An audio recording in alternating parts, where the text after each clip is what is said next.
Let's bring in ABC News political director Rick Klein for more on the U.S. response here. So, Rick, a top Ukrainian official is now challenging these claims that an invasion is imminent, saying in an interview with the BBC the number of Russian troops is not increasing in the way that today many are representing. So what do you think? Is there a chance that the U.S. is playing into the Kremlin's hands by just falling for Putin's typical intimidation tactics?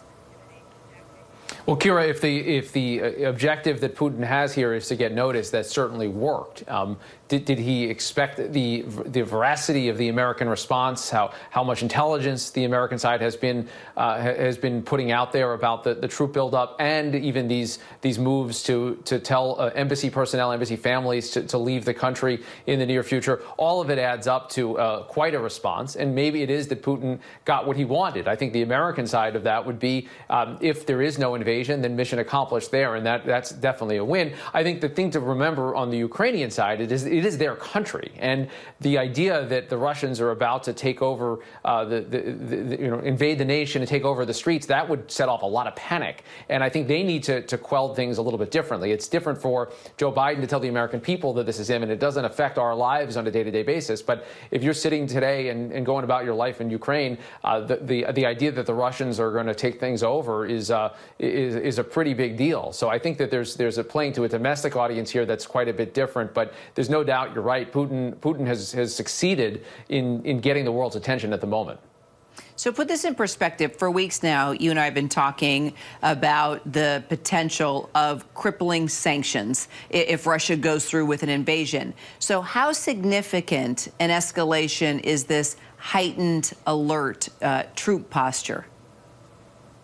Yeah, this is separate from the discussion around sanctions, which the administration says would snap in the moment that there's any kind of an invasion. They have been very hesitant to allow any sanctions to move forward unless there is that military provocation, until or unless Putin's troops cross the border. But the flip side of that is that it's part of an effort of deterrence, and putting these troops in a readiness posture is one step below telling them to actually get to the eastern front of NATO, ready to fortify forces. All of that is a step below actually putting troops in Ukraine. So think about this as a massive chessboard and moving a knight down the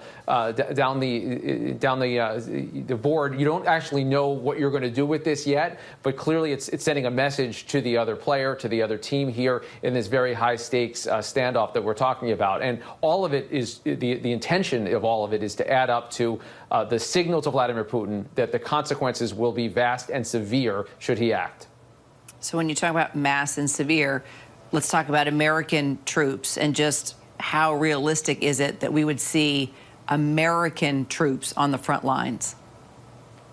Yeah, I think it's significant that we haven't seen a movement to A, activate the troops, or B, I think it's also important to remember where they're going. And right now we're talking about NATO's east, we're talking about Poland, we're talking about Romania. We're not talking about troops in Ukraine. We're certainly not talking about sending troops into Russia. That would be a much more aggressive posture than the Biden administration has counted so far. ABC News political director Rick Klein. Rick, thanks so much for the conversation.